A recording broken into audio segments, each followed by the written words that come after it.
All right, everyone. Welcome back to One Off Outdoors. This will be somewhat of a lengthy video on how to install your trolling motor, the wiring, the battery, the harnesses, the whole several things to go over. The first thing I want to go over are the kinds of trolling motors that will actually fit this mounting system. So I got my notes over here. All right. These are fresh and salt water. I run a 54-inch, and I believe mine is an 80-pound thrust, which is more than enough. I recommend the 54-inch shaft and the 55-inch thrust. The Minn Kota, Ulterra, and Trova will work. The Garmin Force Kraken will also work. Motor Guide's XI3 and XI5 will work. Lowrance is coming out with a new product called the Recon, and it will work. Now, Minn Kota is coming out with a new Quest model. Their motor deploy right here with this trim unit, it's going to be a brushless unit. This unit right here, for example, because it's the 80-pound thrust, this weighs like 75 pounds. So the interior brace and the post here, it holds that weight just fine. The new one they have coming out weighs like 110 pounds. And that's just overkill, guys. I mean, I'm sorry. This bracket will hold it, but 110 pounds on the nose of the ski. I haven't tested it. That's, again, the new Quest model. The current Ulterra, the current Trova, no problem whatsoever. And I think I know it'll hold the 110 pounds. But you're just putting a lot of weight out on the front of your craft, and it's more so how far is it going to put you down into the water. The trim unit is nice, but if I had mine to do over again, I would probably go with the manual deploy.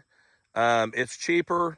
The new Quest is like $1,000 higher than this one, which is $1,000 higher already than the manual deploy.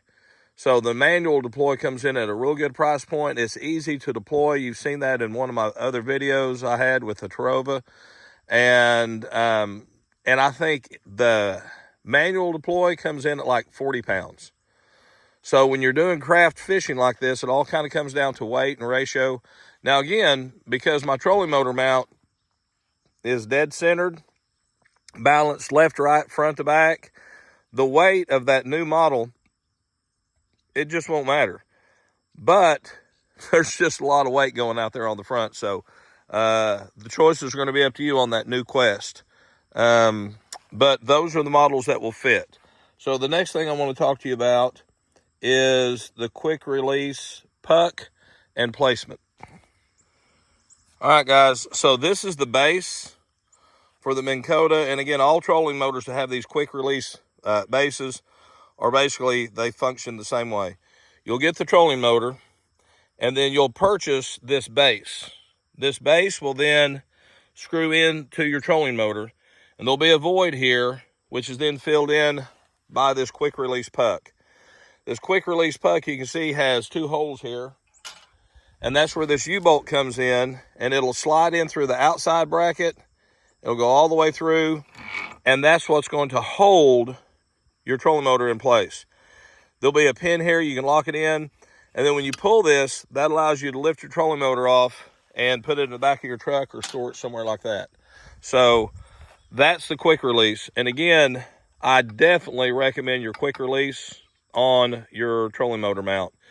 It's just theft proof. You know, if you're going somewhere and you're staying overnight and you don't want your trolling motor out there, you can quickly unplug it, pull the pin in just a matter of seconds, and you can put it in your hotel room if you're on the road, put it in the back of your truck, take it with you. For me, I do a lot of driving down old dirt rough roads because we're out here in the country, and I just take it off. There's just a difference between water, vibration, and shock, and hitting giant potholes and riprap and washboards on the dirt road. It's just a whole different set of physics going on here with your ski. If you're on smooth roads, driving around town, not a problem. But on my long journeys, this quick release, again, just unplug it, pull it, stow it, no worries. So that's how you're going to do that. Now, as far as putting this on your ski, if you're buying a new trolling motor, they're going to give you a template, and that's going to show you where to drill your holes and place your puck and all that. If you've already got your trolling motor and you're just taking off of one vessel and putting it onto your ski, well, then you can make a cardboard template like this.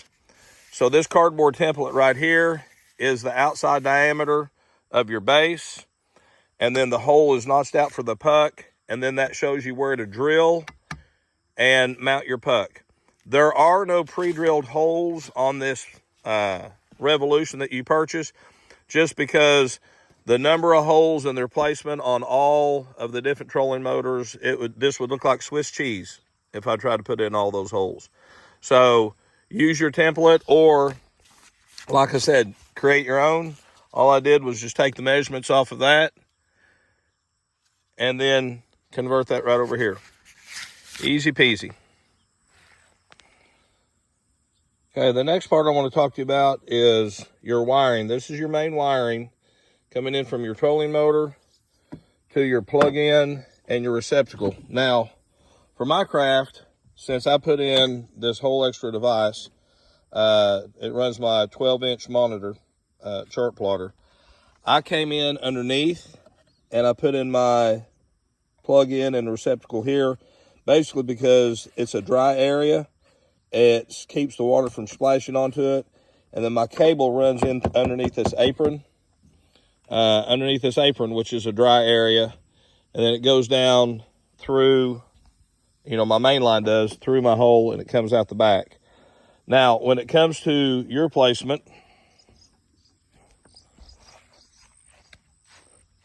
okay, this is what your ski is going to look like. You're going to have your chart plotter and all of this, okay? Places that I would recommend that you not use, which is this plate right here. Okay, this is not a dry area. Water is going to come in here and go underneath, and anything you put in this area right here is just going to get smashed with water. I have not looked at this area, but again, if you look underneath here, the water would come underneath here and probably through here. I would look at putting it into your apron. What you're going to have to do is you're going to open this up, and if you look, see these tabs right here? These are super thin, and they don't lift out very far. There's these two here, and then there's one here in the front. You'll do all 6 of those, and then physically your apron right here, see, this is your little hatch that opens up. Physically, you're going to grab this apron and you're just going to lift straight up on it, and there's some tabs, and they're just going to pull out. It's going to sound awful. It's going to scare you, and you're going to think you broke something. But that's how this apron comes off, okay? At that point, you can look underneath and see where your voids are and see how much room you have, and then you can run that, and then your cables would basically run out right here, and they would run underneath this shield. This shield comes off with 2 galvanized hex head bolts right here, screws. There's one on that side, one on the other side. You unscrew them, and then this shield just slides forward. Okay, there are some tabs right underneath here. So when you slide, this just slides forward. You don't lift up. If you'll slide forward, it'll come right off. Then underneath right here, you're going to see some holes, and this is where all your steering cables and all your wiring goes through and gives you access to your hole.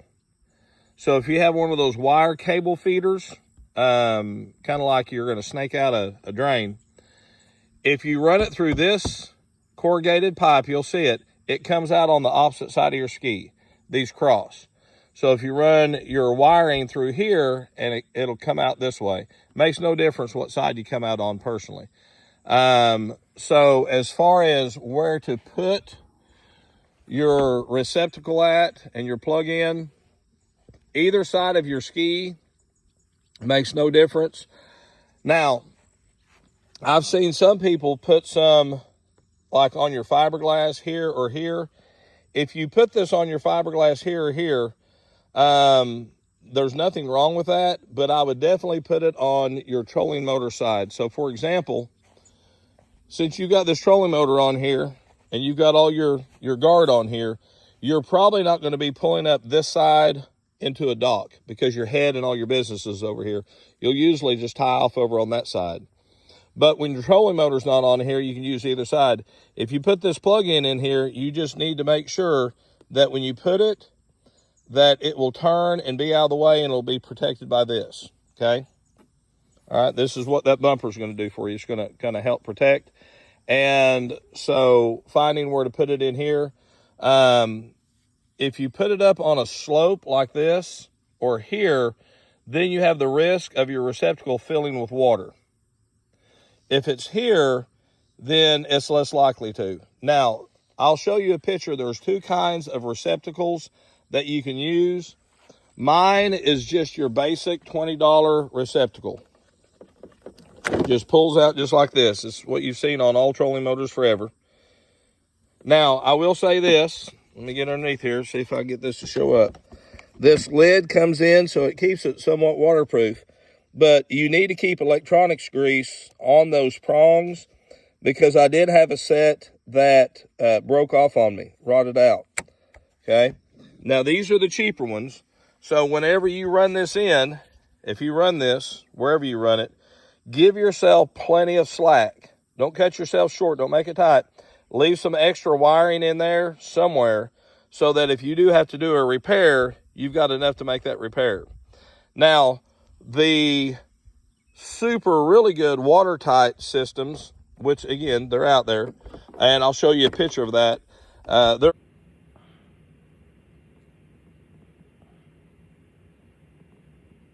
a little over $100.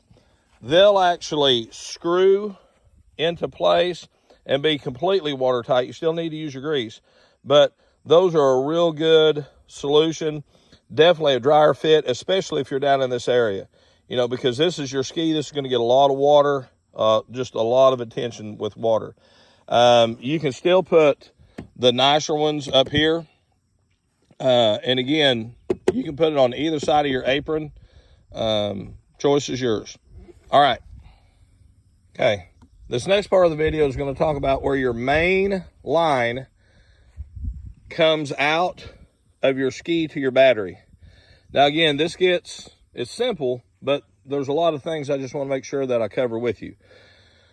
So wherever you wind up putting your receptacle, okay, that wire is going to run through the whole of your ski. And again, you want to leave yourself plenty of extra. And you've got some options. A buddy of mine ran his through this cap, okay? He just drilled a hole in that and just had his wire come right up through there. And then he caulked that in, you know, where it came out, because he's not going to use a ski pole or anything like that. You can see all my wires come out over here. Now, again, I have a lot of wires. I've got my trolling motor. I've got my chart plotter wire. I've got 2 wires that go to my live scope. Now, I want you to notice, see this foam line right here? This is where your rear seat is sitting. It's going to clip into all this. So you can't run your cord out of any of this because there's a chair on top of it. I have this extra Lynx deck right here. That Lynx deck also comes right up to that chair. So for me, I have a real small triangle right in here that's open. Now, if you look through here, see this fiberglass? You've got a fiberglass lip that runs through here. And on your black decking, when you're going to run all this, of course, you'll have this black deck off. You'll have it completely removed. You're going to see a rubber seal that goes all the way around this. Whatever hole you make, you need to make sure you're on the inside of that seal so that all of this remains waterproof. This looks like water can get in, but it can't because this seal runs right through here, okay? This is the hole that's made for that deck. That's why that hole's there, okay? Same way with other things. You know, they've just got holes in here, but everything's sealed off. So when you're going to bring, and this is the wire you're going to bring out, I'll show a picture of the wire that you need. Okay, you can use the 8 gauge or the 10 gauge wire. That's up to you. If you're running 24 volt, you might want to run the 8 gauge. It's going to come up through right in here, probably where this foam is. I drilled mine out and put it on the wrong side of the gasket, and that was about 2 years ago. This is why I'm sharing this information with you. So you don't want to be in this area. You're probably going to wind up right over here in this foam area. It's easy to drill through. Put a little caulking in there. This foam helps seal it too. Your wire just poop comes right up through. Then what you'll do is on your battery, your container, you'll have a quick disconnect right here.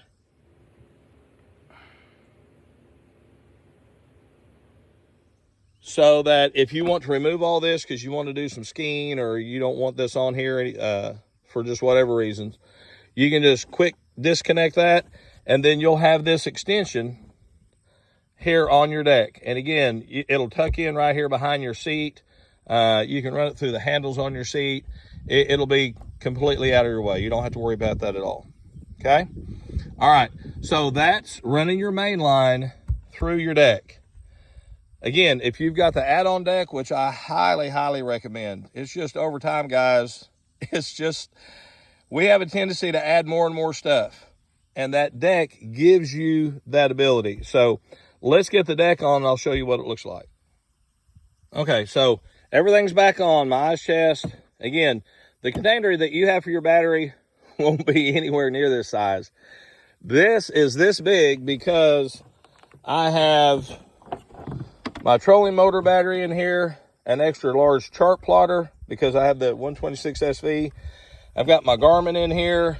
I've got my own homemade live well pump that runs these.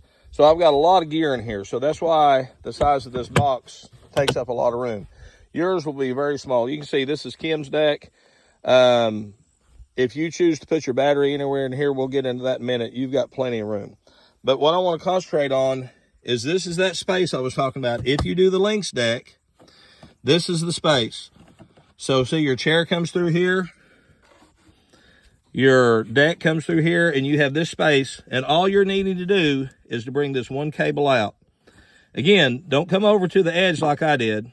Instead, you're going to come over out of the corner of this foam. Okay? See the edge of that foam? Plenty of room right there. And then when you're not using your container, this extra piece right here, you can just run it through your handle from one side to the next, tuck it around, tie it off. It'll be completely out of your way. All right, let's keep going. All right, guys, now let's talk about your battery placement, some do's and don'ts. Now, let's look at Kim's deck. It's completely open. If you have this multi-purpose deck, you can put these Lynx clips, these receiving clips, anywhere you want to. You can also pull these up and set your battery in between the two that are existing. These clips right here are in the exact same position as if this deck wasn't even on here. So even if you don't have the deck, you still have these two clips, and you can put your battery in a box right in between that space. But again, this is like 320 bucks. I strongly, strongly recommend this. It's just, you can put these Lynx clips everywhere. Mine is set up. I got like 4 or 5 things I put on the back of my deck. Now, do's and don'ts on where I would recommend you put your battery. At one point, I had my 50 AH battery that runs my chart plotter mounted underneath this seat on the underside of that black deck that we just saw. And what happened is that lithium battery, there's so much heat being created in this engine bay because it's airtight pretty much, it's watertight for sure. And those lithium batteries cannot stand that extreme heat. My battery would overheat and eventually just wound up killing my battery. I wound up, instead of 10 hours of life, I was getting 2 hours, and then eventually it just wouldn't even take a charge. I've talked to people about putting their battery up here in their, this is called a tub, inside this tub, mounting it in there. The only concern I have with that is that if you had an electrical issue with your battery and it was in this tub, right below the tub is your fuel cell. Okay, that's where you've got 15 gallons of gas. So for me, I don't know that I would want something like a lithium battery right above my fuel. Plus, I don't want to give up my storage room. Okay? And that goes for taking the tub out and placing the battery toward the nose of the ski. Again, these lithium batteries, super rare by a gajillion to one. But if there's a overheating issue, if that battery is back here on this deck and I smell smoke or I smell a problem, guys, I can just reach over and I can start to, you'll hold your batteries container down with these Lynx clips. I'll show you a connection where you can get these. You just unsnap, there'll be 2 on your box because your box will be small. This one has 4. But you'll just unsnap those and just throw it out in the water. Get it off your ski. No problem, no harm, no foul. When it comes to those batteries, and again, I used to have mine in here, and I was just never really ever comfortable with it. And I came up with this system, which is just a much safer and better system. Plus, it's an easy unhook. You know, if you need to do something with your battery, you just unsnap this and go. It's gone. If you've got to replace your battery or something happens to it, it messes up, and it's hidden somewhere in the bay of your ski, then you got to take everything apart to get to it to do a repair. You know, if you think about it, no matter what kind of battery you have, your poles are going to get corroded. You're not going to get a good connection. If you have a container here, you can clean your poles. You can clean your wiring harnesses. You know, those are problems that come up on all boats, all vessels, cars, you name it. If you're here, you can work on it. If it's buried somewhere in your ski, and trust me, I've had to work on my batteries buried in here, and that is an ordeal. And plus, taking this tub out, guys, I've done it several times, and it is not an easy task. So, battery placement, you can get a container back here, and we'll look at a couple of container options here real quick. Okay, guys, so you have a lot of options when it comes to storing your battery. Academy, for whatever reason, seems to have a wide variety of ice chest and ammo containers. So what you've got here is this is an ammo container that I used to use that I put my battery in. I liked it because it has a latch, and then you can see where I had my Lynx clips hooked onto it. It has a watertight seal around the edge, and so my battery went in there. And especially, now I've got a whole video on my battery setup. You can definitely go back and watch it. But see this 2-inch wide Velcro straps?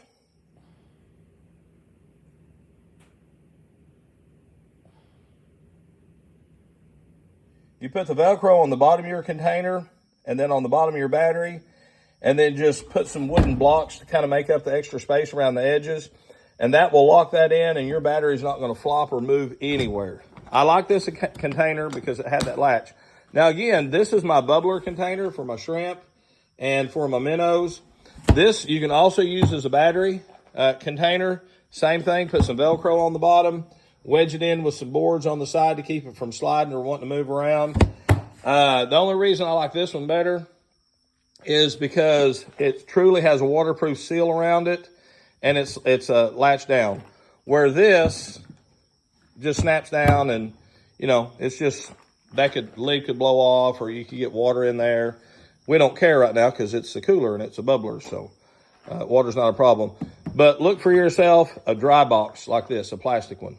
And again, you take the dimensions off your battery, and then you find a container to go with it. But Academy is a great place to start. All right. Okay. All right. Now, the next thing I want to talk to you about is your quick connects, because you need to be able to take whatever your container is off of your ski and onto your ski, and you need to be able to charge this easily. So again, this is just my main line. Again, ignore all the other wires because of all the junk I have in here. But when you do this, you're just going to get, and I'll have a picture of the one I bought, a quick disconnect for your battery. This, and where it has been wired into your main line, all of these shrink to fit, you know, waterproof things, all of this needs to be in the interior of this box. So I don't have a lot of extra line here. If I were you, I would have about an extra foot spooled in here. So again, if you're fooling around with this, which I've done this, and I take this loose and it hits the positive cable and makes a spark, well, boom. You just burn off the little ends. I've done that like twice. Makes me crazy. So if you'll leave extra in here for repairs, that's always a good idea. Now, the next thing you need to have in here is just a quick charging port, okay? just a little pigtail. It's got a cap on it. It'll hook up to your chargers. That makes this an easy charge. Now, that's for my 12 volt. My 24 volt battery, I don't have a charging port on it. Because my charger doesn't have those. It just has the alligator clips. So I don't have a quick charging port on it. I just have alligator clips. Okay? All right, but again, your fuses, all of these connections stay in the dry box. Don't have any of this stuff out here. Okay? All right, let's keep going. Okay, the next thing I want to talk to you about are these Lynx clips. Now, I'm going to show you a picture of these. You can buy them off of Amazon. They're always cheaper than your dealership. Okay, these are your Lynx clips. This is the part, the male part that goes actually on the container. This is the receiving end that goes on your deck, if you want to buy those. And then this is that multi-deck that I was telling you about. And you can see it comes, you can see in the picture, it comes with 6 different hookups. 2 that elevate in the middle and raise up and down, and then the 4 on the corners. And again, those can be moved to any position that you want. And then you would just buy the male ends. And when you buy this deck, they will send you 2 sets of the female ends right here for these link connectors. But you have to go and purchase the male end, okay? This just has a latch. It turns, latches down. It's that easy. Super simple. They're awesome. And again, I think a pair of these, for 2 of these, is like 25 bucks.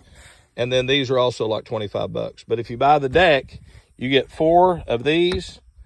And,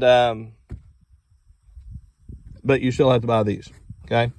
Now, that is something I highly recommend, buying these Lynx clips. If you're going to say, strap this down, and I've done this, guys, with a ratchet strap, brother, man, those ratchet straps, they're not going to last. They come loose. They rust out. It's a mess.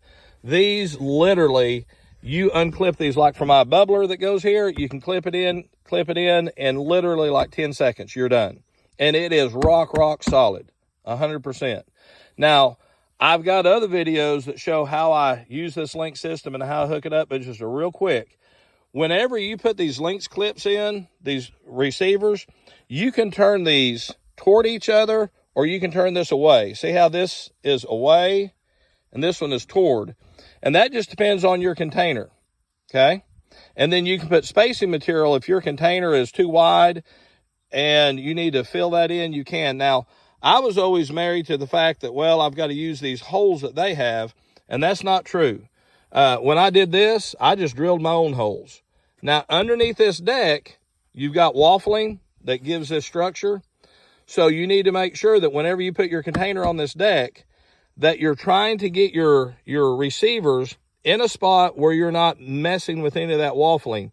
Chances are you're still going to have to cut some of that out. Little sections with a oscillating saw, but that's okay too. It won't become, structurally unsound for some reason. But these containers are great, and this deck is awesome, and these clips are unbelievable. Okay, just one more point of emphasis. Whether you're using a 24 volt battery like this or a 12 volt battery like this on your trolling motor, everything works the same. There is nothing different. The wiring's still going to be the same size. Everything's going to be the same, other than your battery size. And then also, I want to make a point of emphasis, is that electronics grease, you need to put that on every single connection, whether you're on fresh or salt water. Put it on every single connection you have anywhere on your ski, to keep all of the corrosion out, okay? All right, let's keep moving on. All right, guys, this is the last thing. I want to talk to you about your sensor. If your trolling motor comes with one of these sensors like the Minn Kota does, this is basically a compass. So the arrow here always has to point to the front of your ski, okay? And that also always has to be level. Now, I have put this sensor mount right here. You'll drill out the holes, put it where you want it. I've had it here, and then on a lot of boats, they'll have this sensor like way up behind the console somewhere. And the only place that I could find that I had room for it, where it wouldn't get hit or crushed or damaged, was right up here. And honestly, I cannot tell any difference. Joe has had his right here the whole time and never has any interference with the trolling motor. I've had mine, and it works the same way. So the choice is yours. I just got a block of wood, you know, Mr. Fancy Pants here, to put this in, and then ran my cord again through all of this internal stuff like I talked to you about. It runs back to the battery. This just hooks into my regular 12-volt battery, just like you have on your ski. Okay, it pulls nothing, is never going to run your battery down. So this just goes into like my starter battery. Because this ski, remember, the 21 models only came with one battery. So this one, if you wanted to, if you have one of the newer models that has the dual batteries, like the orange trophies, then you can hook it back to your rear battery if you want to, or your front. Again, it's not going to pull any amps at all. So just wherever is easiest, which is your front battery, by the way. You can put your sensor wherever you want, but again, it's got to be level, so it can't go off here on the side. I looked at putting it on the deck, and I'm walking all over that thing. My feet are hitting all over the place. There's just not a place to put it that's nice and level. And again, this spot right here, never had any problem with it being here. It's just when I moved it up here, you know, I thought, well, I'll just leave it there. So do what you want with your sensors. And I believe that's going to wrap it up for your trolling motor wiring, battery, deck, mount, full 100% install on how to do this.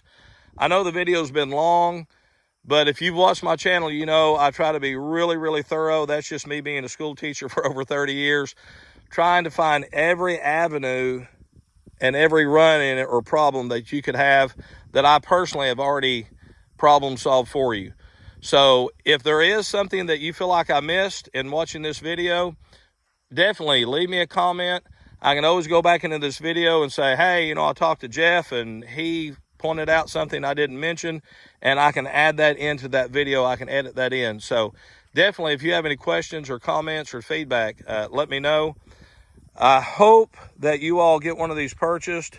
I just cannot tell you how this has completely 1,000% changed what you can do with your jet ski.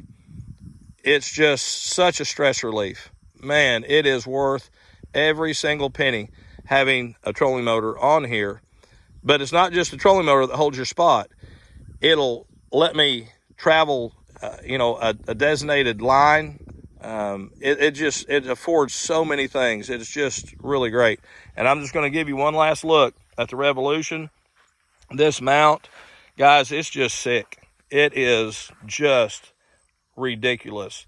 The lines on this thing, it is so integrated into this ski. It's just ridiculous. And again, these welds, they're all TIG welded. Just beautiful. Just crazy. So guys, order yours today. Again, my website right over here, www.oneoffoutdoors.com. Of course, you're on my YouTube channel, so you should know it, One Off Outdoors. You all have a blessed day, and thanks for your support. We'll talk to you guys later.